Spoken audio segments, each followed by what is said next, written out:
एकत्रीकरण में उपस्थित सभी आत्मीय संसद बंधु, मंचस्थ नगर के माननीय संघचालक जी आदरणीय दिनेश जी भाई साहब, इस नगर के कार्यवाही आदरणीय संतोष जी, के प्रमुख आदरणीय पंकज जी एवं सभी वरिष्ठ ज्येष्ठ श्रेष्ठ स्वयंसेवक कार्यकर्ता बंधु,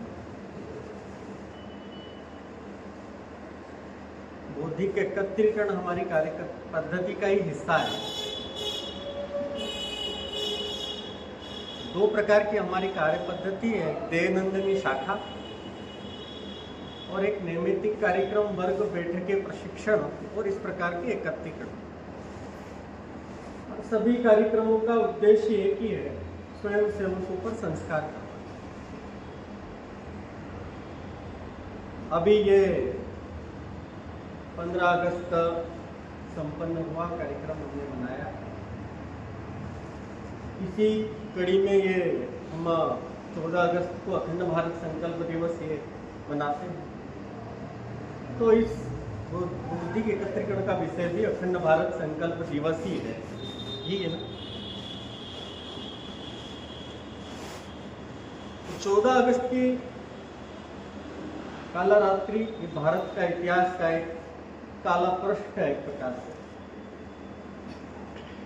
अखंड भारत संकल्प दिवस की जब हम बात करते हैं तो कुछ लोग कहते हैं कि अब इस प्रकार की कल्पना करना वास्तव में मूर्खता है। लेकिन संघ और संघ प्रेरित संगठन अखंड भारत संकल्प दिवस ये कार्यक्रम हम मनाते हैं और युवाओं के मन में ये अखंड भारत का सपना और अखंड भारत का ये दीप जागृत होना ही चाहिए। वही वास्तव में उसी को युवा कहा गया है, जिसके अंदर अतीत की पीड़ा हो, अतीत का गौरव हो, वर्तमान की पीड़ा हो, वर्तमान की समस्याओं उसके ध्यान में हो और भविष्य के सुनहरे उसके ध्यान में हो। ऐसे युवा की कल्पना ही उस देश को आगे ले जा सकती है। तो वो क्या कारण थे कि हमारे भारत माता के टुकड़े हो गए? उसके लिए कौन कारणीभूत था? यद्यपि 15 अगस्त हमारे लिए 1200 वर्ष की ये गुलामी की एक प्रकार से कालरात्रि का समापन ही था, हमारा देश आजाद हुआ था। लेकिन 14 अगस्त की रात्रि को हमारी भारत माता के टुकड़े हो जाते हैं, भारत माता खंडित हो जाती है। हमारे उस समय के जो नेतृत्व करने वाले जो लोग थे, उन्होंने रावी नदी के तट पर यह संकल्प किया था लाहौर के अधिवेशन में कि हम संपूर्ण आजादी लेंगे, हम संपूर्ण स्वराज्य लेंगे। और महात्मा गांधी ने खुद ने यह बात कही थी कि इस देश के टुकड़े नहीं हो सकते, यदि इस देश के टुकड़े होंगे तो मेरी लाश पर से होंगे। ये महात्मा गांधी के शब्द हैं। लेकिन क्या परिस्थितियां आन पड़ी कि भारत का विभाजन हुआ, एक पाकिस्तान नामक एक नया देश बन गया। उसके लिए कौन कारणीभूत था? वो क्या परिस्थितियां थी? उन परिस्थितियों का वस्तुनिष्ठ अध्ययन करने के लिए ही अखंड भारत संकल्प दिवस ये प्रतिवर्ष हम आयोजित करते हैं। और जब इतिहास का वस्तुनिष्ठ अध्ययन करते हैं तो यद्यपि हमारे महापुरुषों के मन में हमारे लिए श्रद्धा है, वो हमारे लिए देशभक्त है, प्रातः स्मरणीय है, लेकिन उनकी भूलों को स्मरण करना और युवा पीढ़ी को ध्यान दिलाना यह आवश्यक है। 1857 की क्रांति हुई, एक साथ संपूर्ण देश में उस क्रांति को होना था, लेकिन वो असफल हुई। असफल होने का कारण था कि मंगल पांडे उस समय अत्यंत साहस और धैर्य का खोना और हमारे देश की आजादी को 90 वर्ष पीछे एक प्रकार से हम आ गए। मंगल पांडे हमारे लिए देशभक्त है, लेकिन उनकी भूल थी, इसका स्मरण करना आवश्यक है। 1857 की क्रांति ने अंग्रेजों को यह ध्यान में दिला दिया कि इतना बढ़िया हमारा इंटेलिजेंस है, इतना बढ़िया हमारी जो है शासन सत्ता है, लेकिन फिर भी देश के अंदर क्रांति का लावा सुलग रहा, हमें पता ही नहीं चला। इसलिए उनके बुद्धिजीवी लोगों ने यह विचार किया और विचार करने के बाद में एक मंच उन्होंने बनाया, एक संगठन उन्होंने खड़ा किया, एक संस्थान उन्होंने खड़ा किया और वो संस्थान और संगठन अंग्रेजों के द्वारा बनाया हुआ एक कांग्रेस नामक 1885 में एक संगठन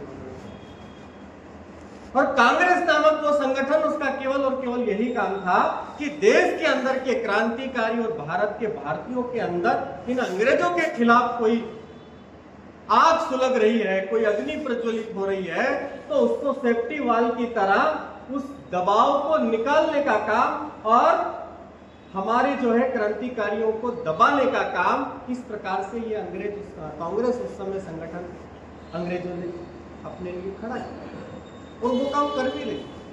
यद्यपि कांग्रेस के अंदर उस समय के देशभक्त लोग थे, क्योंकि वो एकमात्र मंच था देश अंग्रेजों से बात करने के लिए। बाद में क्या होता है, अंग्रेजों का इतिहास है, जिस देश को उन्होंने मुक्त किया उसको खंड खंड में बांट दिया। उनका यही षड्यंत्र होता था। उस समय हमारे देश के वायसराय लॉर्ड कर्जन थे, उन्होंने एक प्रयोग किया और प्रयोग क्या था, तो वो प्रयोग था बंगाल विभाजन करना। क्योंकि बंगाल उस समय क्रांतिकारियों का गढ़ हुआ करता था, देशभक्तों का गढ़ हुआ करता था, इसलिए बंगाल को तोड़ने की उन्होंने प्रशासनिक दृष्टि से, कार्य की दृष्टि से यह कहकर बंगाल विभाजन करने का प्रयास किया 1906 में। संपूर्ण देश और बंगाल के लोग एक साथ उसका विरोध करते हैं। हिंदू मुसलमान एक साथ मिलकर के बंगाल विभाजन का विरोध करते हैं। वो बंगाल विभाजन भारत के इतिहास का स्वर्णिम पृष्ठ है।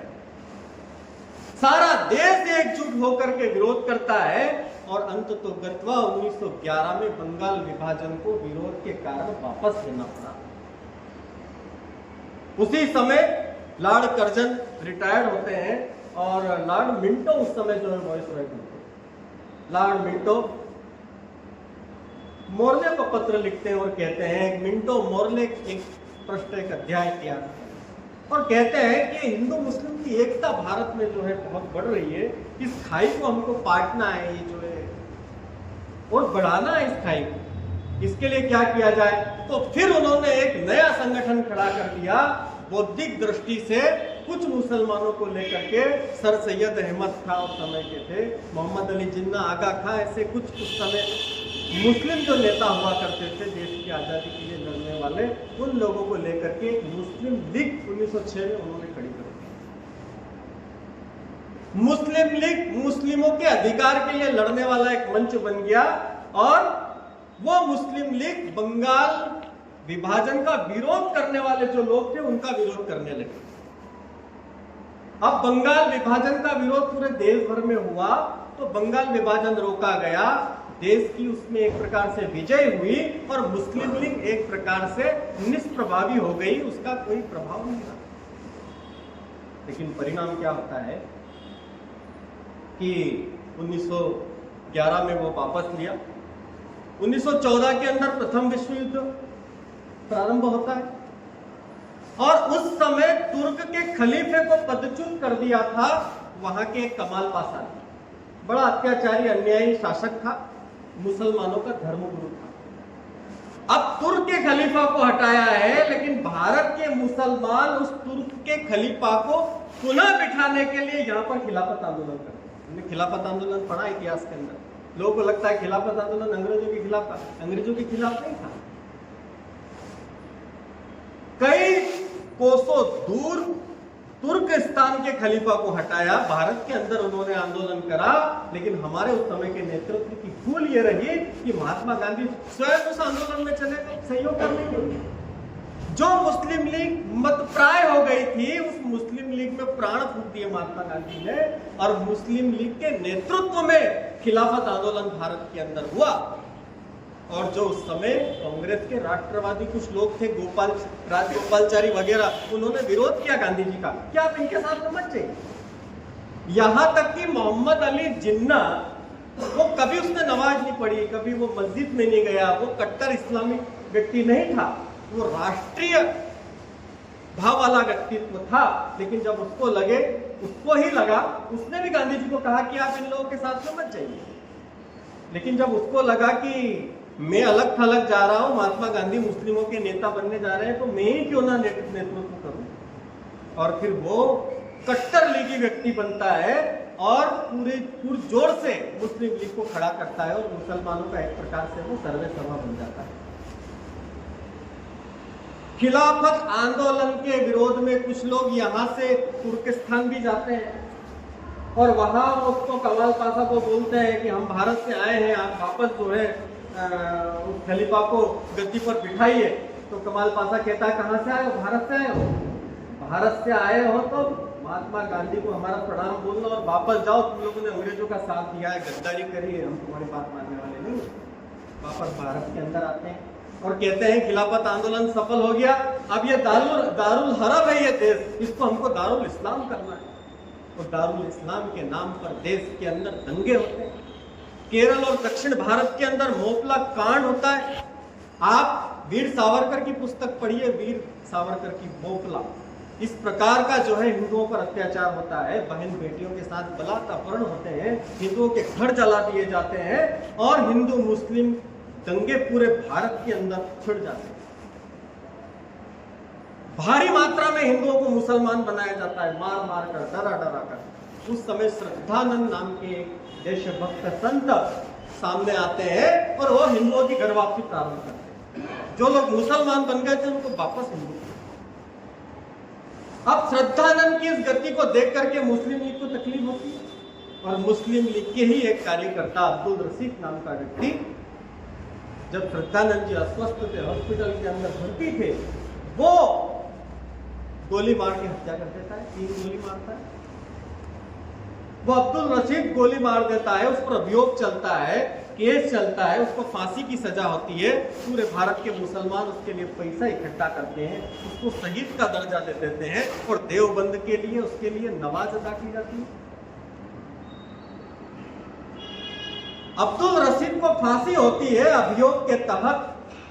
श्रद्धानंद की श्रद्धांजलि सभा में गांधी जी क्या कहते हैं? गांधी जी कहते हैं कि जो अब्दुल रशीद ने जो काम किया है ये परिस्थिति वश किया है, कि मैं तो अब्दुल रशीद को अपना भाई मानता हूं। ये गांधी जी के शब्द है। और इसी बीच में जब हमारे 3 युवा भगत सिंह, राजगुरु, सुखदेव, यहां तक कि अब्दुल रशीद की प्राण रक्षक याचिका पर भी हस्ताक्षर करते हैं, अंग्रेजों से निवेदन करते हैं कि इसको फांसी मत दो, अब्दुल रशीद के लिए महात्मा गांधी। और जब भगत सिंह, सुखदेव, राजगुरु जब जेल के अंदर थे, उनको फांसी की सजा हो गई थी, उनके लिए भी वीर सावरकर वगैरह गांधी जी के पास में जाते हैं कि जरा इन लोगों के लिए भी अंग्रेजों से बात करिए, आपके अंग्रेजों से अच्छे संबंध है। तो महात्मा गांधी ये कह के मना कर देते हैं कि इनका मार्ग हिंसा का है, मैं अहिंसा का पुजारी हूं, मैं इनको नहीं बचा सकता। अब यहां दोहरा व्यवहार, दोहरा रवैया महात्मा गांधी का ध्यान में आता है। अब्दुल रशीद उनका भाई है और ये जो क्रांतिकारी है जिन्होंने असेंबली में बम ही फोड़े थे, कोई किसी का नुकसान नहीं हुआ था। इस प्रकार की भूले उस समय के नेतृत्व की, ये तुष्टीकरण जो हुआ है ना, इस तुष्टीकरण के कारण ये मुस्लिम लीग को सह मिलता गया। मतप्राय मुस्लिम लीग फिर से जीवित होने लगी, उनकी मांगे बढ़ती गई और उन्होंने मोरले के पास में 14 सूत्री मांगे रखी और मिंटो मोरले करके सुधार आया है। उस सुधार में केवल मुस्लिमों की मांगों को पूरा करना यही है। उसमें मांगे क्या थी? पृथक राज्य की मांग, पृथक निर्वाचन की मांग, वही मतदाता होंगे, वही जो है कैंडिडेट होंगे, ये जो गो हत्या का जो प्रतिबंध है इसको हटाया जाए।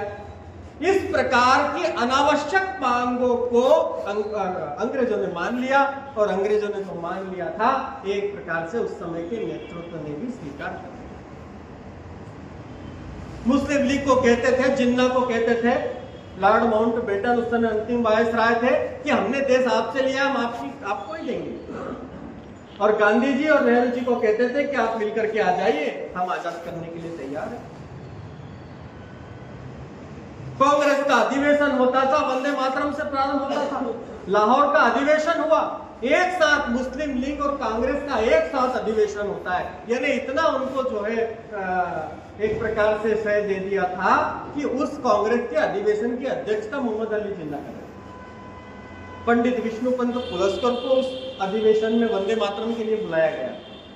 उस समय के प्रख्यात गायक थे, वो वंदे मातरम प्रारंभ करते हैं और वंदे मातरम प्रारंभ करते ही जैसे ही 2 पद के बाद में तीसरा पद आता है, मोहम्मद अली जिन्ना टेबल थपथपाते हुए खड़े हो जाता है कि बस बस बस, हम वंदे मातरम नहीं सुन पाए। इस वंदे मातरम में मूर्ति पूजा की गो आती है, वो वंदे मातरम जिसको लेकर के संपूर्ण देश के लोग, हिंदू मुसलमान सब अंग्रेजों से लिए डर रहे थे। जो वंदे मातरम क्रांतिकारियों के लिए ऐसा मंत्र बन गया था कि उसके लिए सब लोग देशभक्ति से युक्त होकर के और अपने प्राण हंसते हंसते अर्पित कर देते। उस वंदे मातरम को उस कांग्रेस के अधिवेशन में पंडित विष्णुपंत पुलस्कर कहते हैं, जिसको सुनना है सुने, नहीं सुनना है करके चले जाए, मैं वंदे मातरम पूरा कहूँ। मोहम्मद अली जिन्ना उठ करके चले जाते हैं, जवाहरलाल नेहरू भी उठ करके चले जाते हैं और सरदार पटेल भी उठ करके चले जाते हैं, गांधी जी भी उठ करके चले जाते हैं। और परिणाम यह होता है कि हमारा पूरा वंदे मातरम काट दिया जाता है और 80 वर्षों से हम वो 2 पद ही गा रहे हैं। और कांग्रेस उस स्टैंड पे आज भी कायम है। कुछ दिन पहले उन्होंने अपनी कार्य समिति की बैठक में ये स्पष्ट कर दिया, हम तो 2 पद ही गाएंगे। यह तुष्टीकरण का चरित्र संपूर्ण भारत और भारत के लोगों ने और इस भारत के विखंडन का सबसे बड़ा कारण बना। खिलाफत आंदोलन में सहयोग करना, वंदे मातरम का तुष्टीकरण करना, बार बार महात्मा गांधी मोहम्मद अली जिन्ना के घर जाते थे, 14 बार उसके घर गए, 14 बार। सुभाष बाबू ने कहा कि आप मोहम्मद अली जिन्ना से कहा कि गांधी जी आपसे बार बार मिल रहे हैं, आप गांधी जी से बात क्यों नहीं कर रहे हो? बोले कौन है गांधी? मैं किस गांधी से बात करूं? मुझे बात करना है तो नेहरू जी से करूंगा, वो उसके कांग्रेस के अध्यक्ष हैं। और यदि दूसरा कोई व्यक्ति है मुझसे बात करने वाला तो वीर सावरकर है, वो हिंदू महासभा के अध्यक्ष है। महात्मा गांधी कौन है? इतना सह जो है मोहम्मद अली जिन्ना को दे दिया था। वो मिस्टर गांधी कह के बोलता था गांधी जी को, और ये उसको जो है कायदे आजम बोलते थे महात्मा गांधी। 19 दिन तक मोहम्मद अली जिन्ना के घर में बैठ करके 19 घंटे तक या 19 दिन तक महात्मा गांधी ने मोहम्मद अली जिन्ना से अनुनय निवेदन किया, इतना उसको बढ़ा दिया। वीर सावरकर ने उस समय कहा था कि आपके बिना भी हम आजादी ले लेंगे, आप साथ में आते हो तो वेलकम, नहीं आते हो तो कोई बात नहीं। लेकिन महात्मा गांधी सभाओं में क्या कहते थे? No freedom without unity Hindu and Muslim. बिना हिंदू और मुस्लिम यूनिटी के तो आजादी संभव ही नहीं है। इस प्रकार का चश्मा, इस प्रकार का दृष्टिकोण उस समय का नेतृत्व हमारा था। अंग्रेजों ने घोषणा करी थी कि हम 48 में देश को आजाद कर देंगे, लेकिन बाद में जो है 3 जून को पेपर में पढ़ते ही आंखें खुल जाती है, 3 जून 1947 को, कि लॉर्ड माउंटबेटन जो है ने घोषणा कर दी है। मुसलमानों ने अधिवेशन करके अलग राज्य की मांग कर ली, पाकिस्तान की मांग कर ली, क्योंकि उनको इतना सह दे दिया था, इतना उनका तुष्टीकरण हो गया था, उनको इतना जो है बड़ा चढ़ा दिया था कि उन्होंने मांग करते करते करते करते अलग देश की मांग कर ली 1939 के अंदर। जब वो प्रस्ताव लेकर के और वीर सावरकर और ये उस समय के जो क्रांतिकारी थे नेहरू जी के पास में गए, गांधी जी के पास में गए, उन्होंने कहा, नेहरू जी ने कहा ये फंटास्टिक नॉनसेंस है, देश का बंटवारा होगा, ऐसा सोचने वाले लोग मूर्खों के स्वर्ग में रहते हैं। ये नेहरू जी के शब्द हैं। और महात्मा गांधी ने कहा कि देश का बंटवारा होगा तो मेरी लाश पर से होगा। ये 39 की बात है। 42 में कांग्रेस ने अधिवेशन किया और संपूर्ण स्वराज्य के लिए और सारे देश को आश्वस्त कर लिया कि सारे देश को जो है संपूर्ण स्वराज्य प्राप्त होगा। सारे देश के लोग आश्वस्त हो गए, भारत के लोग आश्वस्त हो गए कि अब हमारे देश का बंटवारा नहीं होगा। लेकिन 3 जून को जैसे ही अखबार में पढ़ते हैं, लॉर्ड माउंटबेटन घोषणा करते हैं और उस घोषणा में लिखा हुआ था कि अब अलग एक देश बनने वाला है, उस देश का नाम पाकिस्तान होगा और ये 15 अगस्त 47 को हम देश को आजाद करेंगे। जैसे ही ये लोग पेपर पढ़ते हैं, उनके पैरों से जमीन खिसक जाती है और वही लोग वापस नेहरू जी के पास में जाते हैं पेपर लेकर के, देखिए ये क्या हो रहा है, आपने तो प्रस्ताव पास किया था कि हम संपूर्ण स्वराज्य लेंगे, आपने रावी नदी के तट पर संकल्प लिया था, उसका क्या हुआ? तो नेहरू जी, वही नेहरू जी जो फंटास्टिक नॉनसेंस बता रहे थे, वही नेहरू जी कहते हैं अब ये सेटल फैक्ट है, अब इसको बदला नहीं जा सकता।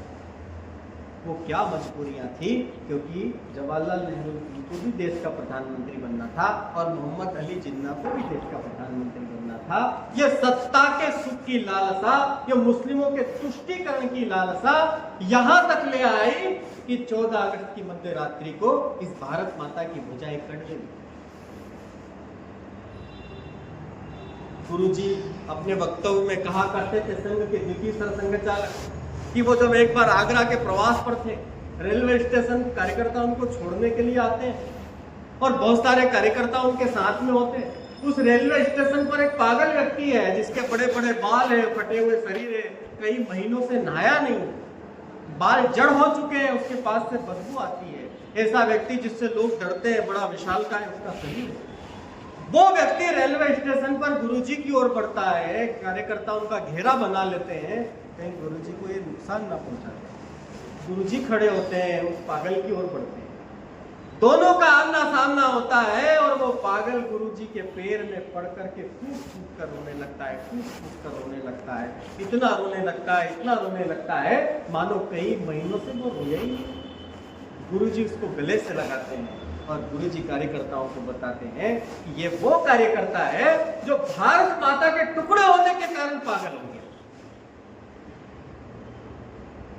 दुनिया की 10 त्रासदियों में से एक त्रासदी थी ये हमारे भारत का विभाजन। 10 लाख से अधिक लोग मारे गए थे। एक स्थान से दूसरे स्थान पर नर कंकाल स्थानांतरित हो रहे थे। केवल 2.5 महीने का समय बचा था, 10 महीने आगे बढ़ा दिया था आजादी का समय, देश के आजादी का समय अंग्रेजों ने। इस प्रकार का षड्यंत्र किया, लाखों लाख हिंदुओं को बेघर किया गया, हमारी माता बहनों का बलात्कार अपहरण हुआ, हिंदुओं को लूटा गया, घरों को लूटा गया, दूध मुहे बच्चों को काटा गया, तलवार के दम पर उसको तलवार पे झेला गया। ये दृश्य उस समय भारत विभाजन का था। गांव के गांव जला दिए गए, लोग गुरुद्वारों के अंदर चले गए तो गुरुद्वारे में आग लगा दी गई। कई माताओं ने जोहर कर लिया मुस्लिमों से बचने के लिए, प्राणों उनको बलात्कार अपहरण से बचने के लिए। ये उस समय का दृश्य था। हमारी भारत माता के 2 टुकड़े हो गए, भारत खंडित हो गया। अंतिम समय में वीर सावरकर ने तो भोजन ही छोड़ दिया था। बेटी भोजन लेकर के जाती थी तो वो कहती थी, मेरी भारत माँ मुझे लौटा दो, मेरा लाहौर मुझे लौटा दो जो लव ने बसाया था। हमारे भारत की जो यूनिवर्सिटी थी उस समय तक्षशिला, वो जो आज हमारे पास नहीं है, जिसके नाम से हमको हिंदू कहा गया, वो सिंधु आज हमारे पास नहीं है। 83 लाख वर्ग मीटर का भारत 32 लाख वर्ग मीटर का बचा है। कटते कटते कटते कटते इतना कट गया कि अब केवल 32 लाख वर्ग मीटर भारत बचा हुआ है। और 1990 में 3 बीघा नाम का एक जगह पाकिस्तान को सोने की थाल में सजाकर हमने ही दी है। हमने कटते हुए भारत को देखा है। इसलिए हमारे युवाओं के मन में यह संकल्प होना है कि इस भारत को हम पुनः अखंडित करेंगे। उस दिन झूम के नाचूंगा मैं, उस दिन झूम के गाऊंगा जिस दिन देश अखंडित होगा। इस भारत को पुनः अखंडित करेंगे। यह सेटल फैक्ट नहीं है। इस देश के अंदर, इस दुनिया के अंदर कोई सेटल फैक्ट नहीं है। हमारे सामने उदाहरण है, इजराइल 1800 वर्षों तक संपूर्ण भारत में घूमते रहे, पूरी तरह यहूदियों को नष्ट कर दिया था। अपनी माता उनके बेटों को एक ही बात कहती थी, अगली सुबह यरूशलेम में मिलेंगे। यरूशलेम वहां की राजधानी। पत्र में लिखते थे कि अगला पत्र यरूशलेम से लिखेंगे। बस ये संस्कार ही जीवित करता था इजरायलियों को, और एक सशक्त देश खड़ा हुआ 1800 साल के बाद। जर्मनी ने कभी सोचा नहीं था हमारा एकीकरण होगा, बीच में दीवार खड़ी हो गई थी, लेकिन जर्मनी एक हो गई। सोवियत रूस, जिसको खंड खंड में बांट दिया था अंग्रेजों ने, एक हो गया। राम मंदिर कभी किसी ने सोचा नहीं था कि बनेगा, बन गया। 370 की जब किसी ने कल्पना नहीं की थी